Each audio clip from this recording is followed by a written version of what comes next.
ವಾಹಿನಿಯ ಎಲ್ಲ ವೀಕ್ಷಕರಿಗೆ ನಮಸ್ಕಾರ. ಜ್ಞಾನಾಮೃತ ಕಾರ್ಯಕ್ರಮಕ್ಕೆ ಸ್ವಾಗತ. ಈ ದಿನ ನಾವು ವಿಶೇಷವಾಗಿ ನಮ್ಮ ಜೀವನದಲ್ಲಿ ಯಶಸ್ಸನ್ನು ಸಾಧಿಸಬೇಕಾದರೆ ರಚನಾತ್ಮಕತೆ ಮತ್ತು ಸೃಜನಶೀಲತೆ ಅಂತ ನಾವು ಕರಿತೀವಿ. ಇಂಗ್ಲೀಷ್ನಲ್ಲಿ ಕ್ರಿಯೇಟಿವಿಟಿ ಅಂತೇಳಿ ಕರೆಯಲಾಗ್ತದೆ. ಆ ರಚನಾತ್ಮಕತೆ ಮತ್ತು ಸೃಜನಶೀಲತೆಯನ್ನು ಯಾವ ರೀತಿಯಲ್ಲಿ ನನ್ನಲ್ಲಿ ನಾನು ಐಡೆಂಟಿಫಿಕೇಷನ್ ನಂತರನ ಎಜುಕೇಷನ್ ಆ್ಯಂಡ್ ಟ್ರೈನಿಂಗ್ ಅಂತೇಳಿ ಕರಿತೀವಿ.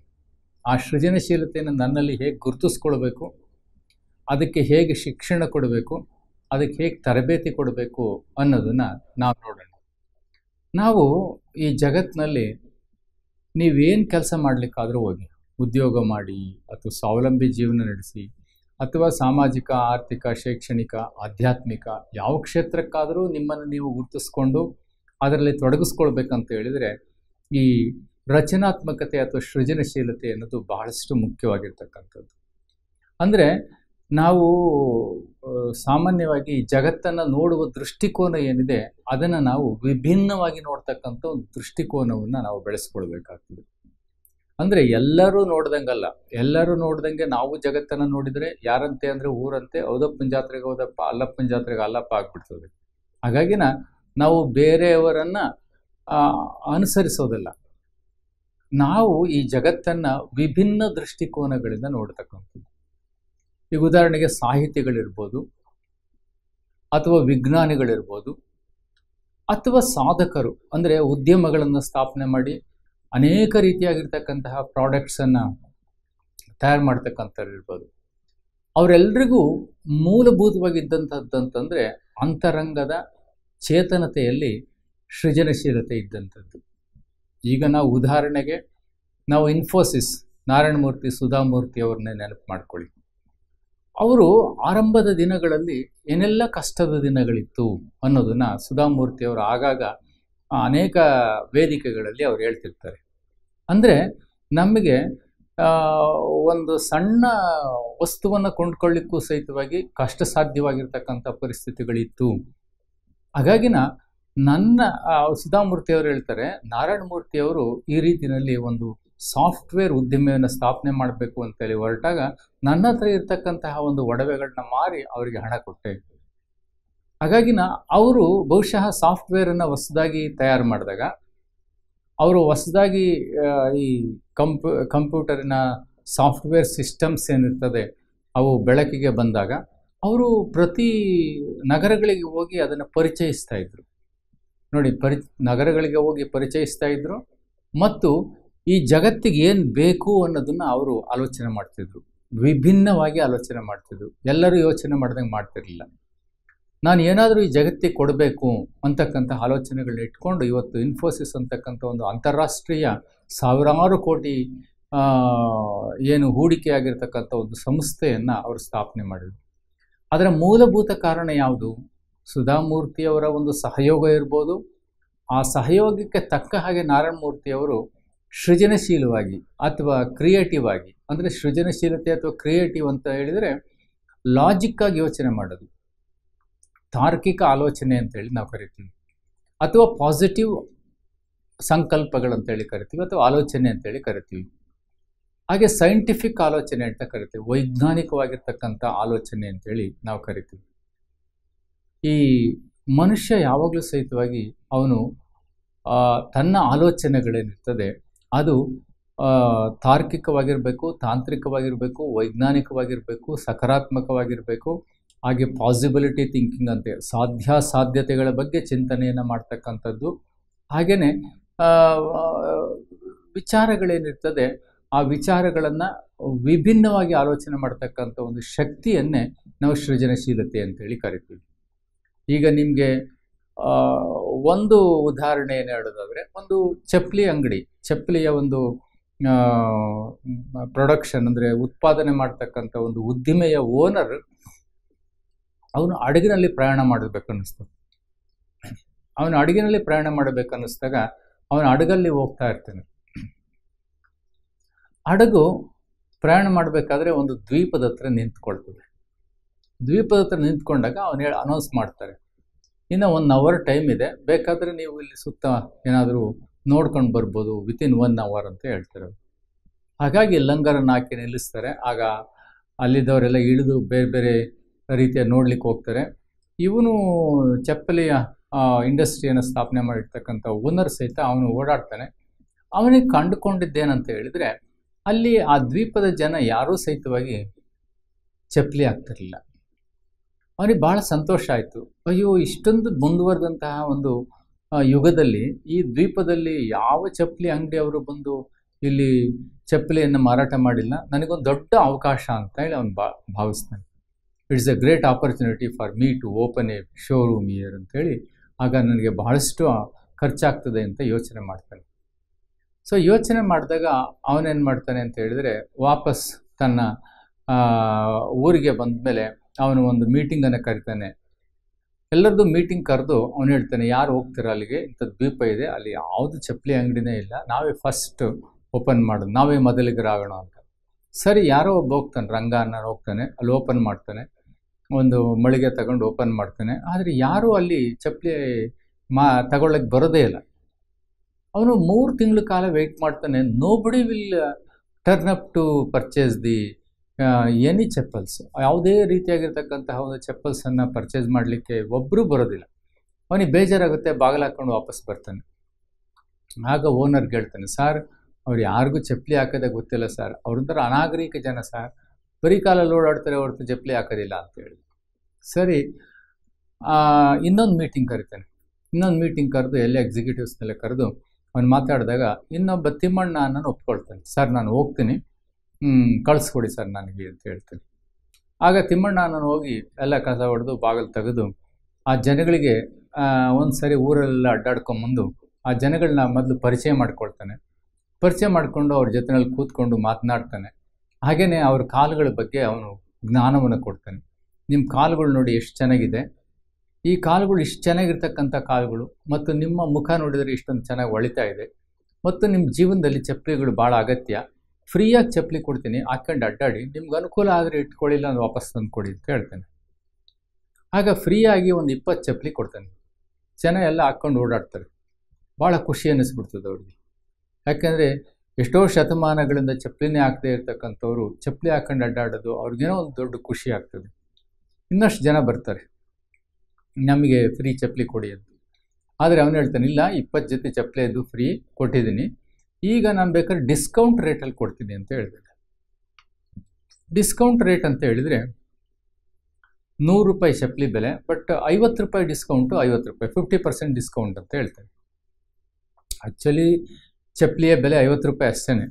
ಆದರೆ ಅವನು ಜನಗಳಿಗೆ ಆಕರ್ಷಣೀಯವಾಗಿರಲಿ ಅಂದರೆ ಅವ್ರ ಮನಸ್ಸನ್ನು ಎಮೋಷ್ನಲ್ ಕ್ಯಾಶ್ ಅಂತೇಳಿ ನಾವು ಕರಿತೀವಿ. ಅವರ ಭಾವನಾತ್ಮಕತೆಯನ್ನು ನಾವು ಕ್ಯಾಶ್ ಮಾಡಿಕೊಡೋದು ಅಂತ ಕರಿತೀವಿ. ಹಾಗಾಗಿ ಬೆಲೆಯನ್ನು ₹100 MRP ರೇಟ್ ಇಟ್ಟು ₹50 ಡಿಸ್ಕೌಂಟು, ₹50ಗೆ ರಿಟೇಲ್ ಪ್ರೈಸ್ ಅಂತೇಳಿ ಇಡ್ತಾನೆ. ಆಗ ಜನ ಎಲ್ಲ ತೊಗೊಂಡು ಹೋಗ್ತಾರೆ. ಆಗ ಒಂದು ಸರಿ ತೊಗೊಂಡೋದ್ಮೇಲೆ ಅರಿತವೆ, ಮತ್ತೆ ತೊಗೊಂಡೋಗ್ತಿರ್ತಾರೆ. ಹೀಗೆ ವ್ಯಾಪಾರ ಭಾಳ ಚೆನ್ನಾಗಾಗ್ತದೆ. ಯಾರು ಅಲ್ಲಿ ಚಪ್ಪಲಿ ಅಂಗಡಿನೇ ಇಲ್ಲದೆ ಇರೋದು, ಒಂದೇ ಇರೋದ್ರಿಂದ ಭಾಳಷ್ಟು ವ್ಯಾಪಾರ ಆಗ್ತದೆ. ಹಾಗಾಗಿ ಮೊದಲನೇ ಅವನು ಹೋದವನಿಗೆ ಅವನಿಗೆ ಕ್ರಿಯೇಟಿವಿಟಿ ಇಲ್ಲ. ಹೇಗೆ ಮಾರಬೇಕು, ಜನರನ್ನ ಹೇಗೆ ಅರ್ಥ ಮಾಡ್ಕೊಳ್ಬೇಕು, ಅವನಿಗೆ ಕಮ್ಯುನಿಕೇಷನ್ ಸ್ಕಿಲ್ಲೇ ಇಲ್ಲ. ಅಂದರೆ ಹೇಳಿದರೆ ಸಂಪರ್ಕ, ಜನರೊಡನೆ ಹೇಗೆ ಬೆರಿಬೇಕು, ಜನರೊಡನೆ ಹೇಗೆ ಮಾತನಾಡಬೇಕು. ಹಾಗೆ ಮೊದಲು ಹೋದವನಿಗೆ taste, habits, passion, behaviour of the people ಅಂದರೆ ಜನರ ಒಂದು ಅಭಿರುಚಿಗಳ ಬಗ್ಗೆ ಅವನಿಗೆ ಗೊತ್ತಿರೋದಿಲ್ಲ. ಹೀಗೆ ಹಲವಾರು ದುರ್ಬಲತೆಗಳಿಂದ ಅವರೇನು ಮಾಡ್ತಾನೆ ಅಂತ ಹೇಳಿದರೆ ಫೇಲ್ ಆಗ್ತಾನೆ ಮಾರಾಟ ಮಾಡೋದ್ರಲ್ಲಿ. ಎರಡನೇವನು ಹೋದಾಗ ಏನಾಗ್ತಾನೆ ಅಂದರೆ ಅವನು ಜನರನ್ನು ಚೆನ್ನಾಗಿ ಅರ್ಥ ಮಾಡ್ಕೊಳ್ತಾನೆ, ಕಮ್ಯುನಿಕೇಷನ್ ಸ್ಕಿಲ್ ಚೆನ್ನಾಗಿರ್ತದೆ, ಲೀಡರ್ಶಿಪ್ ಸ್ಕಿಲ್ಸ್ ಚೆನ್ನಾಗಿರ್ತದೆ.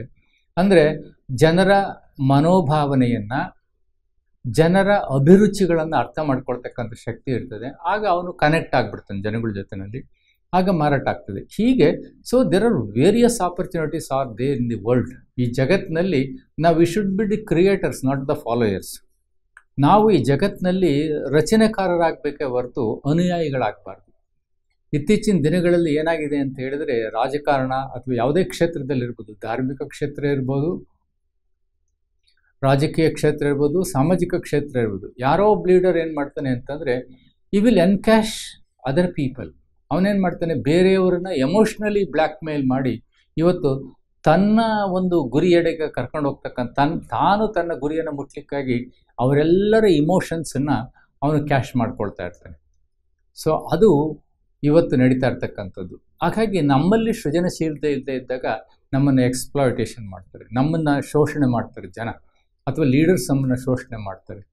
ಹಾಗಾಗಿ ನಾವು ಯಶಸ್ಸನ್ನು ಸಾಧಿಸಬೇಕು ನಮ್ಮ ಜೀವನದಲ್ಲಿ ಅಂತ ಹೇಳಿದರೆ ನಾವು ವಿಭಿನ್ನವಾಗಿ ಆಲೋಚನೆ ಮೊದಲನೇವನಿಗಿಂತ ಎರಡನೇವನು ಚಪ್ಪಲಿ ಮಾರಾಟ ಹೇಗೆ ಮಾಡ್ದ ಅಂದರೆ ವಿಭಿನ್ನವಾಗಿ ಆಲೋಚನೆ ಮಾಡ್ದ.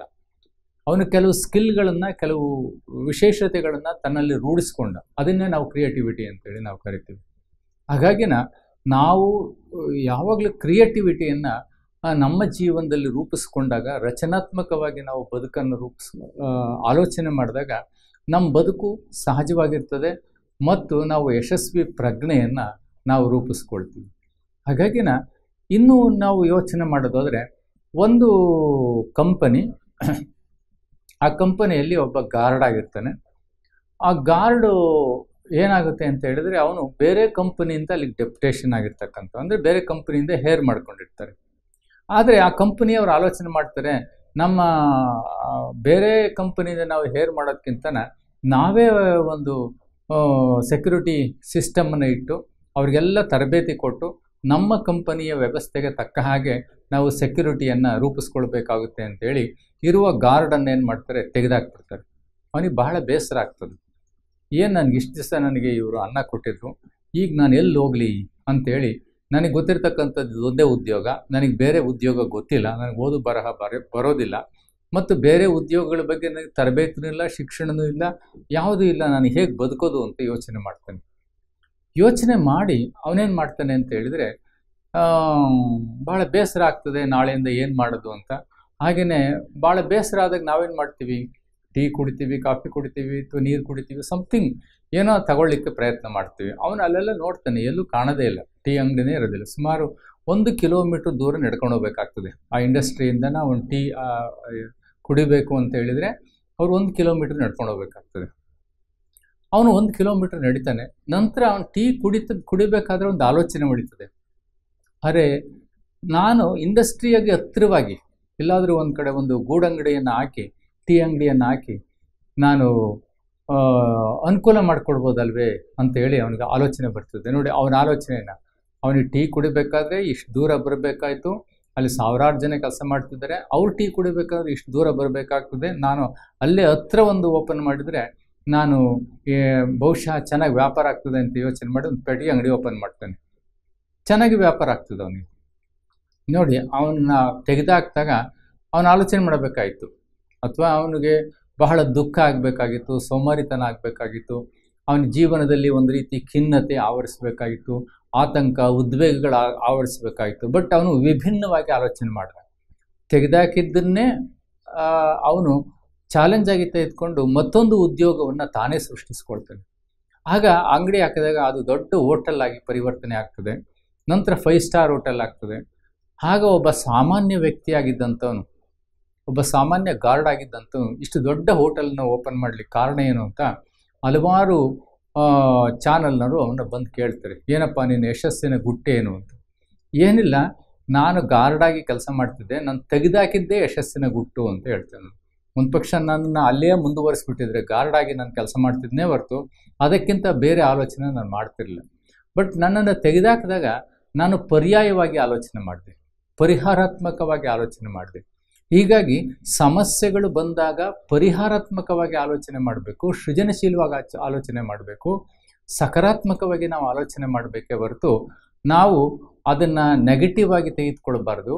ಅಥವಾ ನಮ್ಮ ಒಂದು ಏನಿರ್ತದೆ, ಸಾಮರ್ಥ್ಯ ಇರ್ತದೆ, ಚಾಲೆಂಜಿಂಗ್ ಇರ್ತದೆ, ಅದನ್ನು ನಾವು ಯಾವಾಗಲೂ ಸಹಿತವಾಗಿ ಮರಿಬಾರ್ದು. ಅದು ನಮ್ಮ ಹತ್ರ ತಾಕತ್ತಿದೆ, ಶಕ್ತಿ ಇದೆ, ಸಾಮರ್ಥ್ಯ ಇದೆ, ಎಲ್ಲವೂ ಇದೆ. ಬಟ್ ಹೌ ಟು ಚಾನಲೈಸ್ ಅಂತೇಳಿ ನಾವು ಅದನ್ನು ಚಾನಲೈಸ್ ಮಾಡಲಿಕ್ಕೆ ಅವಕಾಶಗಳ ರಾಶಿ ಭಾಳಷ್ಟಿದೆ ಈ ಜಗತ್ತಿನಲ್ಲಿ. ಬಹುಶಃ ಇತ್ತೀಚಿನ ಯುವಕರಿಗೂ ಸಹಿತವಾಗಿ ಇದೊಂದು ದೊಡ್ಡ ಪಾಠ ಅಂತೇಳಿ ನಾನು ಅದರ ಸಹಿತವಾಗಿ ಭಾವಿಸ್ತೀನಿ. ಕಾರಣ ಏನಂತಂದರೆ, ಎಲ್ಲರೂ ಏನು ಮಾಡ್ತಾರೆ ಅಂದರೆ ಅನುಯಾಯಿಗಳು, ಅಂದರೆ ಜಾಬ್ ಮಾಡಲಿಕ್ಕೆ ಹೋಗ್ತಾರೆ. ನಾವು ಜಾಬ್ ಮಾಡಲಿಕ್ಕೆ ಹೋಗಬಾರ್ದು, ಜಾಬನ್ನು ಸೃಷ್ಟಿಸುವವರಾಗಬೇಕು. ಹಾಗಾಗಿ ಈ ಜಗತ್ತಿನಲ್ಲಿ ಅವಕಾಶಗಳು ಎಷ್ಟಿದೆ ಅಂತೇಳಿ ನಾವು ನೋಡಬೇಕಾಗ್ತದೆ. ವಿಭಿನ್ನವಾಗಿರ್ತಕ್ಕಂಥ, ವಿಚಿತ್ರವಾಗಿರ್ತಕ್ಕಂಥ ಅವಕಾಶಗಳಿರ್ತದೆ. ಬಟ್ ಆ ಅವಕಾಶಗಳನ್ನು ನಾವು ಹೇಗೆ ಜನರ ಅಭಿವೃದ್ಧಿಗೆ ತಕ್ಕಂತೆ ನಾವು ರೂಪಿಸಿ ಕೊಡ್ಬೋದು ಅನ್ನೋದನ್ನು ನಾವು ಆಲೋಚನೆಯನ್ನು ಮಾಡಬೇಕಾಗ್ತದೆ. ಅದನ್ನೇ ನಾವು ಹೇಳಲಾಗ್ತದೆ ಸೃಜನಶೀಲತೆ ಅಥವಾ ಕ್ರಿಯೇಟಿವಿಟಿ ಅಂತೇಳಿ ನಾವು ಕರೆಯಲಾಗ್ತದೆ.